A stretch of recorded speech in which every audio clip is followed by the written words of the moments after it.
นั้นบ่เคยเลือนหายดวงจันทร์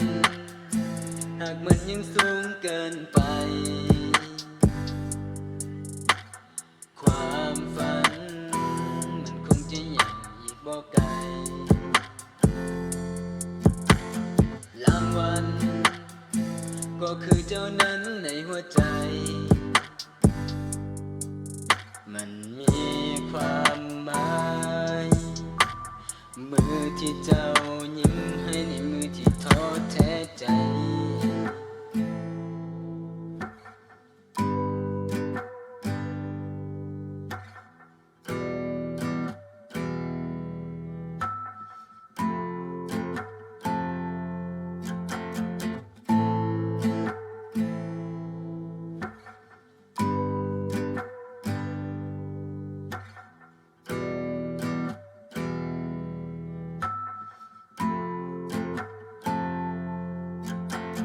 ดวงจันทร์